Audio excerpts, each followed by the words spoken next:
going to be talking about today is spontaneity and the Nernst equation. And so what we're doing is we're discussing free energy, we're discussing what K is, what Q is, and what all of their relationships are to a battery. And so we're going to be looking at the cell's potential as well, and then just making connections with all of these different things and kind of bringing it all together.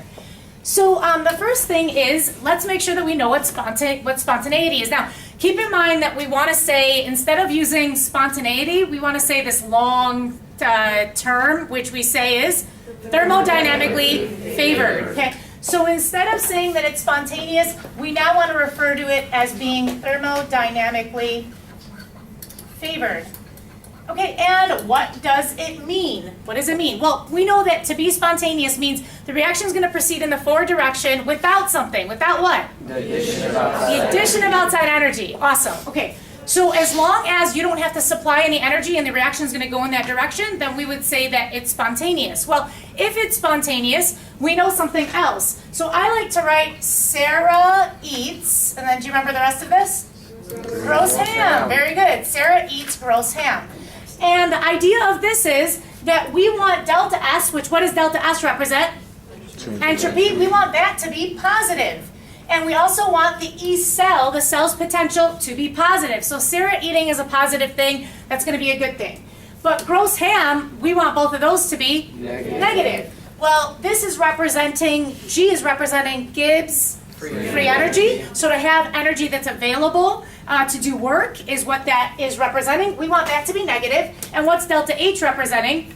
The enthalpy of a reaction, and that's whether it's going to be exothermic or endothermic, and we want the reaction to be exothermic. Now, there are only two of these that directly correspond to a reaction becoming spontaneous. Which two alone would tell you whether a reaction is spontaneous or not? Yes, G and E. G and E. So this will tell you if it's spontaneous, and this will tell you if it's spontaneous alone.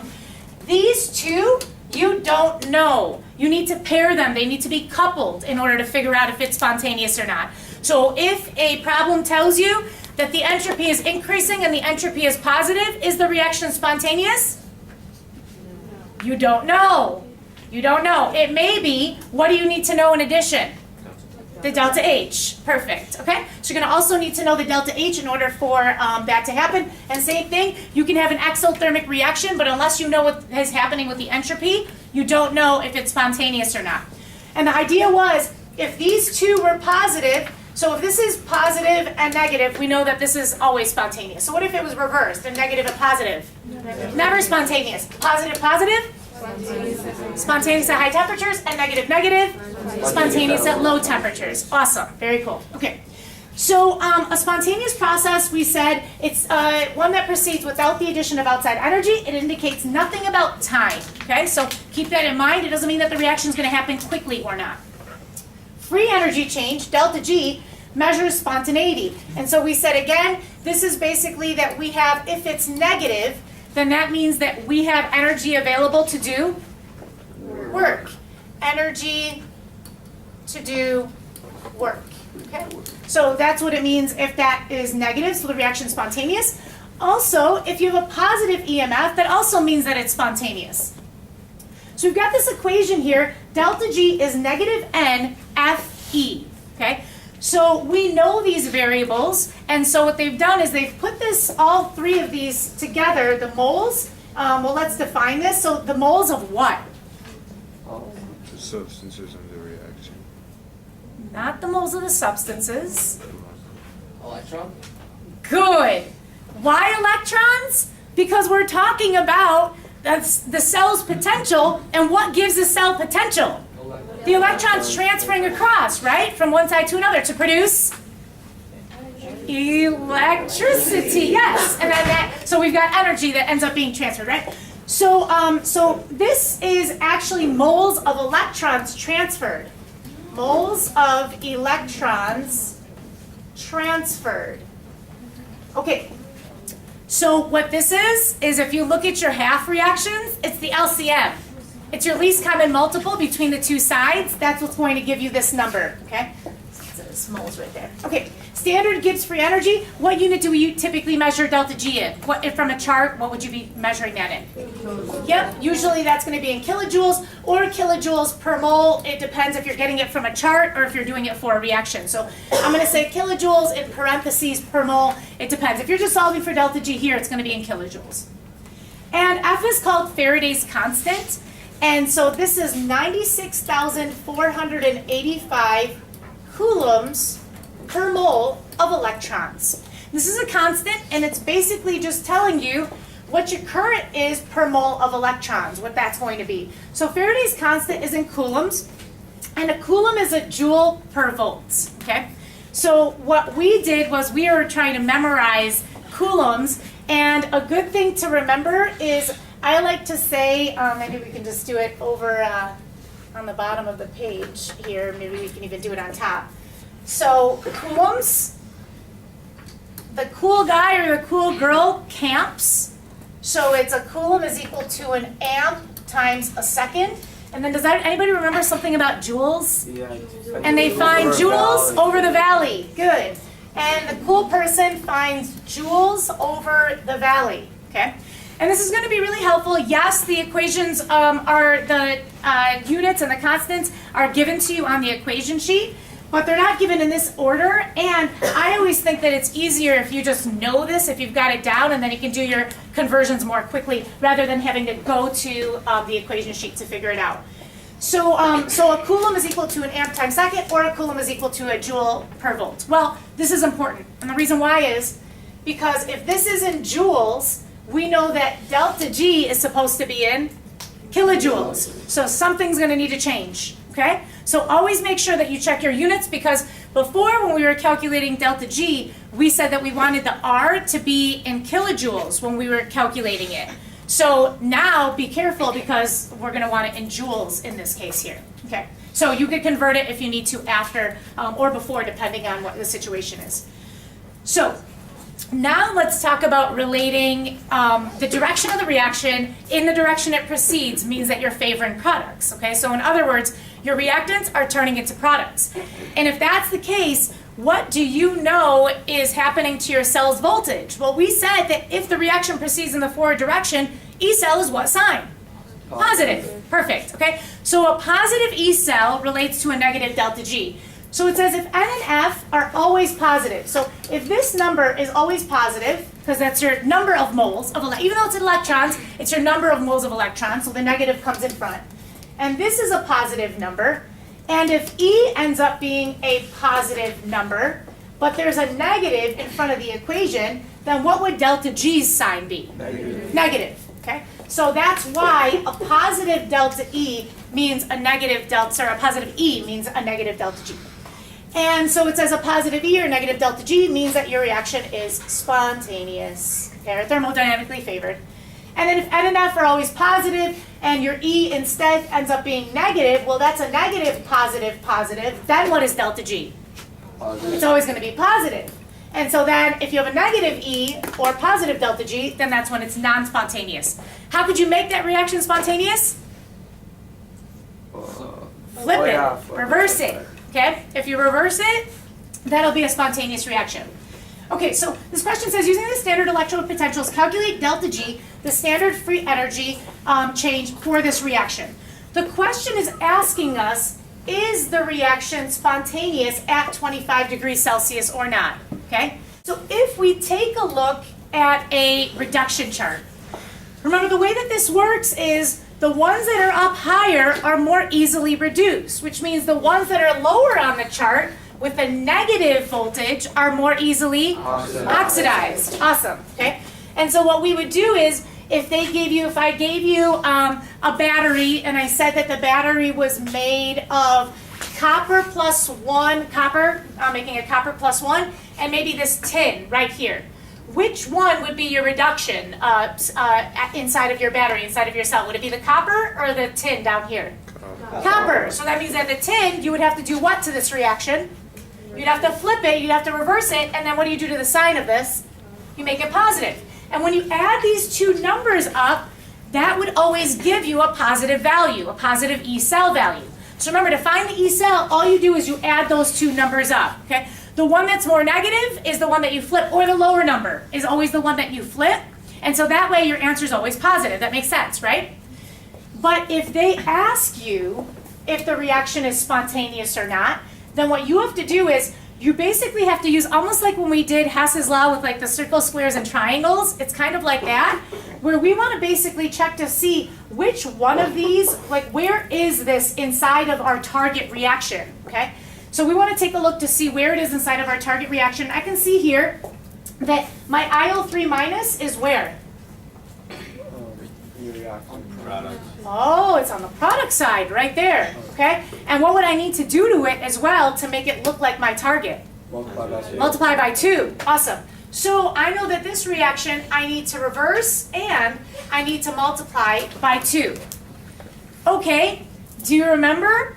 What happens to the voltage when I say that I'm going to multiply this reaction by 2? Nothing. Nothing. It stays the same. Awesome. Okay, so it does not change your E-cell. Your voltage stays exactly the same. So what's the only thing that I'm going to change here? The sign. I'm just going to make that negative. Okay, so instead, this is going to be a negative 1.195 volts. And this one here, well, if I find the copper 2 plus, where's that? Same side. Same side. So what do I need to do to it? Multiply it by 5. But what happens to the voltage again? Nothing. Nothing. It's a positive 0.337 volts. So to find the voltage, anybody want to guess what you do here? You add them. Perfect. You add them up. Okay. And keep in mind, the way that this is written, it's very easy to be able to tell which one is reduction and which one's oxidation. Okay. Now we obviously had to flip this one. Reduction has the electrons on the left because electrons are being, what's the Leo says? GR, which stands for? Gain electrons reduced. So if it's reduced, it's gaining electrons. We can see that it's gaining electrons here because the electrons are on the left. And this is the one we did not flip. Okay, we kept this one the same. The other way of looking at it is Dr. UO. What does doctor stand for?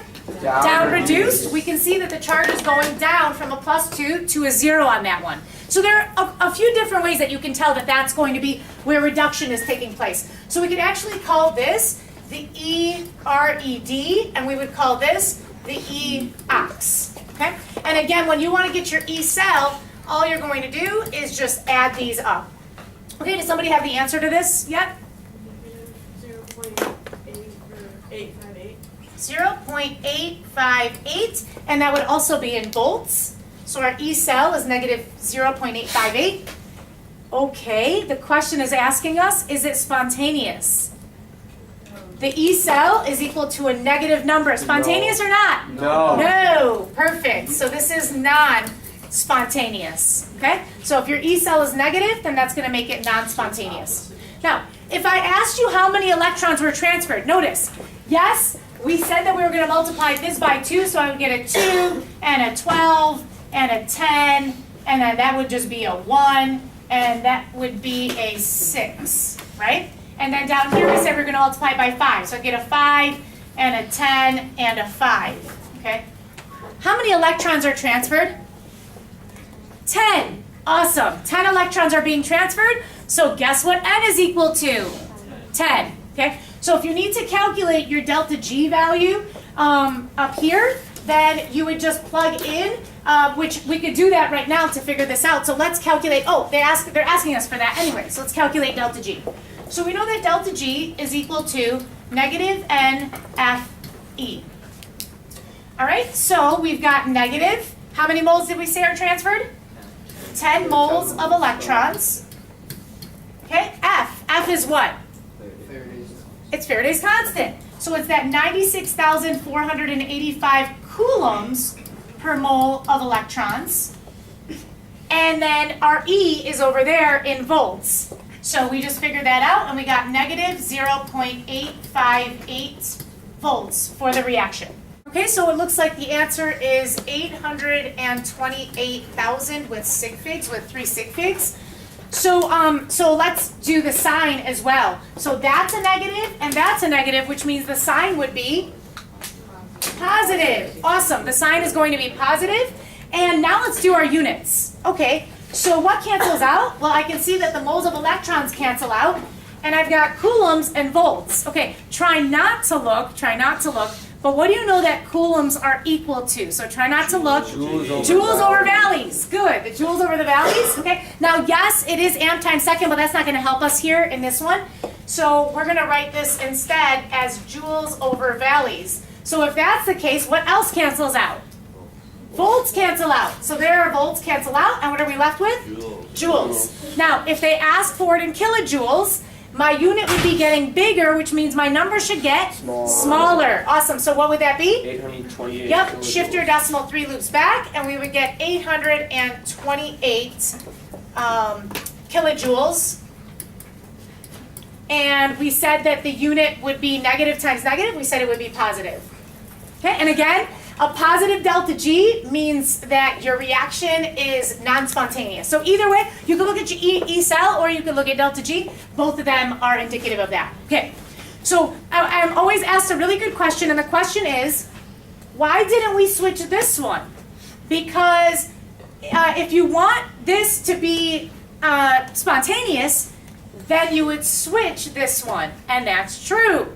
But that's not what the question is asking us. The question is giving us the reaction, and it's asking us whether or not it's spontaneous.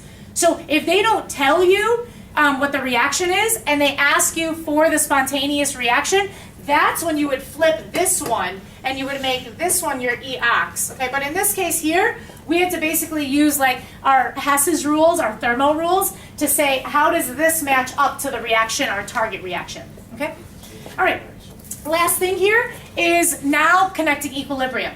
Okay, so before we do this, I want to just remind you again of what Q and K are and how they work. Okay, so K is simply the equilibrium constant, and it is a position that at equilibrium, once you're set at a certain temperature and pressure, then where does equilibrium sit for your reaction? Okay, and in our minds, we typically say reactants will all turn into products, but we know that that's not always the case.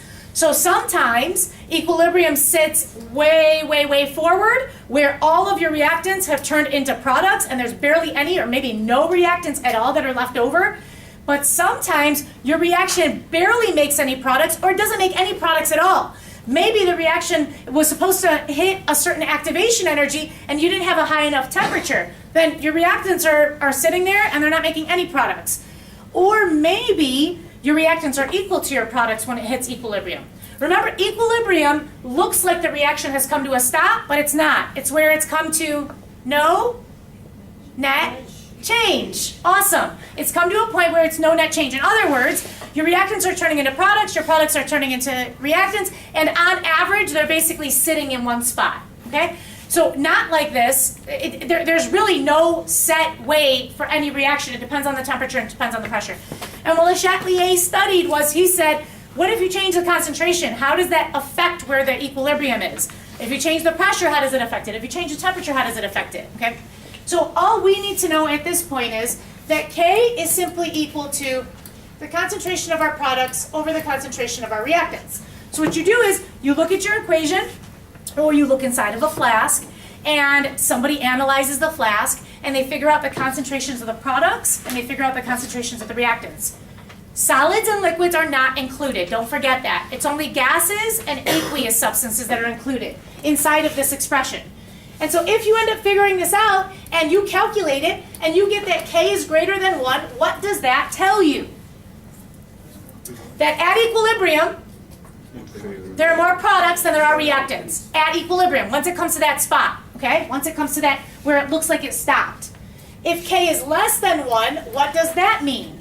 At equilibrium, there are more reactants than there are products, okay? So that's all that K is basically telling us is once you're at equilibrium, what do you have more of inside of your flask? Do you have more products? Do you have more reactants? Or are they equal to each other, which is weird, okay? That's rare. That's actually very rare. Typically, your reactants are going to completely turn into your products, okay? All of them will end up going for the most part. Okay, now let's talk Q. Q is called the reaction quotient, and Q is exactly the same as K. In other words, Q is also equal to products over reactants. But this is for random concentrations. Okay? In other words, you haven't let it come to equilibrium yet. So it's not like you analyze it at equilibrium. You haven't come to equilibrium yet. Okay, so you just threw in these concentrations into the flask. You haven't waited for anything. The question would be, what's going to happen to your reaction when you throw these concentrations in? Okay, so this is random, and the idea is, and so this is kind of a nice little diagram that I saw here, as it says, follow the direction of the alligator's mouth, basically. So if your Q is greater than K, your reaction is actually going to go backwards, because that means that you got too many products, and your reaction has to actually shift backwards and decrease. So you're going to have to increase your reactants, but how do you increase your reactants? How does a flask naturally increase its reactants? What has to happen? You have to decrease the products. The products have to turn into reactants. So it's not like you are physically adding something back into the flask. The flask is going to naturally, the reactants and the products are going to naturally start to switch until they come to equilibrium, okay? So that's going to be their goal, is to come back to it. So if your Q's too big, then what's going to happen is your reaction is going to shift backwards. You have too much of the product, and it's going to have to shift backwards, and you're going to have to make reactants. If your Q is smaller than K, then what direction does your reaction have to go? Toward the products. So it's not big enough, you're going to have to increase your products to try to get to K. So the basic idea is that Q is going to have to reach K. Okay? So we can see here, if Q is equal to K, then your system's already at equilibrium, there's no change. If Q is greater than K, then your system has to go backwards, it has to shift backwards. And if Q is less than K, then it's going to shift forward, and you're going to consume your reactants and make more products. Okay, are we good with this? All right, so that's Q versus K. So the Nernst equation has been removed from the AP, okay? So if we end up reading on the documents for the big ideas, this says the Nernst equation has been removed, but not conceptually, okay? So mathematically, I'm gonna show you how it works anyway, but you wanna make sure that you understand it conceptually. So let's go over what the Nernst equation is and what does it tell us, and it's basically just relating Q and K to Ecell. That's all it's doing, to our voltage and the cell's voltage. Okay, so we're just basically putting it all together. The standard EMF is related to the equilibrium constant, and Le Chatelier's principle will still apply. The standard EMF generated by a cell increases as your equilibrium constant increases. In other words, what they're saying is, if your E cell is positive, then which direction are we moving in the reaction? Forward. That means that we're moving forward, which means that we are moving from our reactants to our products in the forward direction. And if that's the case, what should K be equal to? Or what sign should K, K should be greater than 1.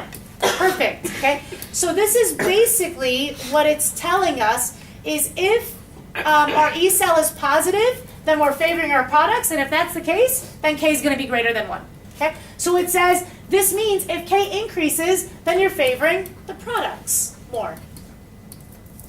So then your E cell potential is also increasing. So they move in the same direction. Okay? They're going to move in the same direction. So K we said is the equilibrium constant, Q is called the reaction quotient, and it needs to approach equilibrium. And here's the saying again, if Q is less than K, then our reaction is going to have to favor the products. It's not big enough, so we're going to move in the forward direction. So what we do is we say that you're going to have to consume the reactants to produce more products. Okay? And if Q is greater than K, we already talked about this, it's going to go in the reverse direction, and your E cell is going to decrease. Okay, so here's the Nernst equation.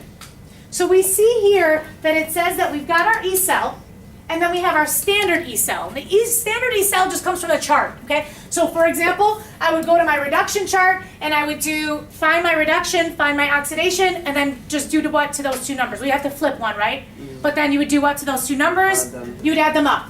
And this is standard, so if we look at the title, these are standard reduction potentials at 25 degrees Celsius, okay? So these are our standard, and that's what that little 0 right there is representing in volts, okay?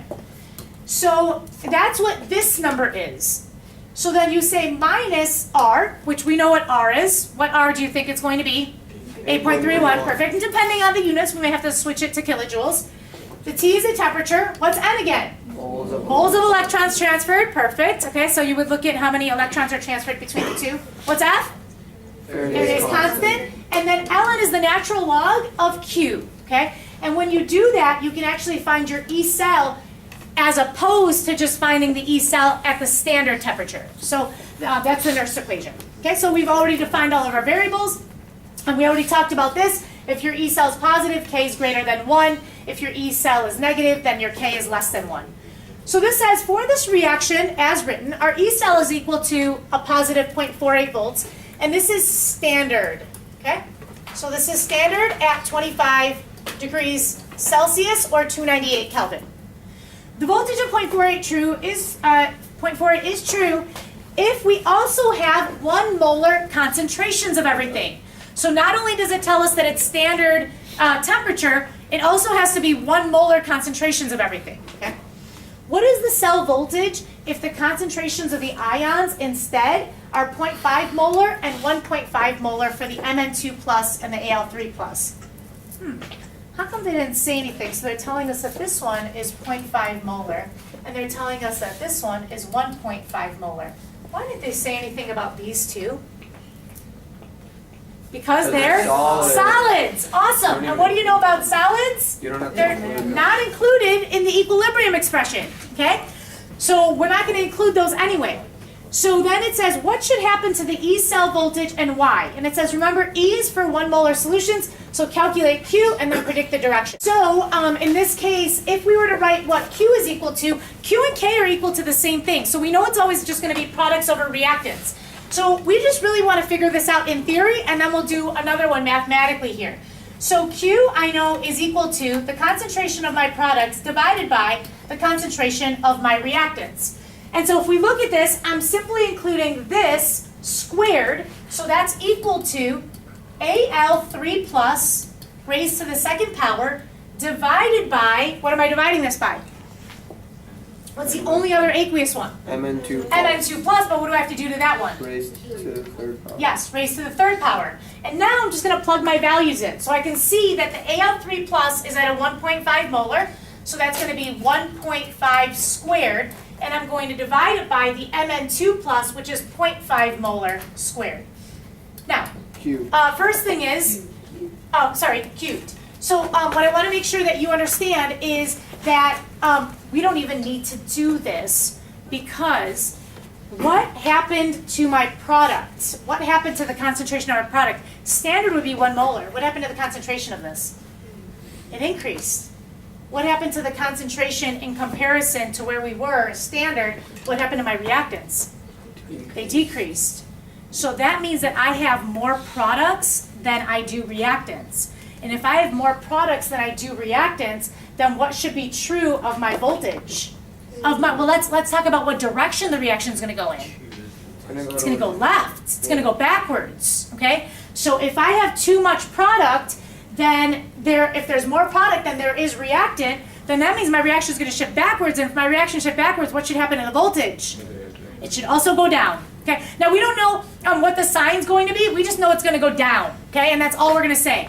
So the voltage should actually decrease. Okay. Now I want you to take a look down here because I want you to see how the problem is solved because you're not going to need to solve it. The only thing you're going to need to do is answer it conceptually. Okay? So what we have here is I redid the whole problem out where I plugged everything in. So there's the voltage that they told us we had was a 0.48 volts. I did minus the 0.0592 per 6 moles of electrons, so I just ended up multiplying those. And then I figured out that when I solved for Q, I got 18. So I multiplied that by the log of 18. And after you subtract this, you get that it's equal to 0.47 volts. What was it before? 0.48. Is that a huge difference? No. No. We're not even going into the negatives. The one thing that we see is that it definitely decreased, but did it decrease by a lot? No. No. Okay? So the use of the Nernst equation, yes, it's fancy, it's nice, but I really think that the reason why they got rid of it was because people were so focused on these numbers and they were just plugging the numbers in and they were losing sight of what the conceptual idea was. And the conceptual idea is if you have too many products, your Q is bigger than wherever your reaction wants to sit, and so you're going to shift backwards and it's going to end up favoring the reactants, and so your voltage should decrease. Let's take a look at this one. It says we've got another reaction here and they're giving us our E cell. Again, that's the standard E cell. And then they're giving us these values, random values. It says, what should happen to the E cell voltage and why? Again, remember E is for 1 molar solutions, so we're going to calculate Q and then we're going to predict the direction of it, okay? So let's calculate Q here. So Q, which is equal to K, again, is just our products over our reactants. And so if we work this out, do I include this VO to the 2 plus? Yes. Yes. VO, and I know I need to square it. And then I'm going to multiply it by water raised to the second power? Yep. No, why not? It's liquid. It's liquid. Awesome. So we're going to skip that one, and we're going to do the zinc 2 plus. There's no coefficient, so that would be a 1 raised to the first power. Then over here, I've got VO2 ion squared, and then the H plus raised to the 4th power. And do I include the zinc? No, because it's a solid. Okay? And so you can see why they only gave us these 4. So now we're just going to plug everything in. So just be careful here because they've got the product is right there. So I've got a 0.010 molar. I'm not going to worry about, there's no sign for Q, so I'm not going to worry about my units in this case. So that's squared. And then my zinc 2 plus is a 0.10 molar. Divide that by the VO2, which is over here, 2 molar, squared. And my H plus is a 0.50, and that's to the 4th power. All right? We get 0.201. That's your Q. So guess what's going to need to happen in this case? So if we know that that means we're favoring the reactants right now, so what direction is our reaction going to have to shift? Left. It's going to have to shift to the right now, and if it shifts to the right, then what does that mean? You're favoring the product, so what does that mean about your voltage? It's going to have to go up. Awesome. That means that your voltage, your voltage must increase. Okay? And so we don't have to plug it into the whole equation to be able to figure that out. We don't have to solve for it this way. The only thing we need to be able to say at this time is your voltage increasing or is your voltage decreasing? That's it. Okay? And assume that it's not actually increasing or decreasing by a ton. Okay?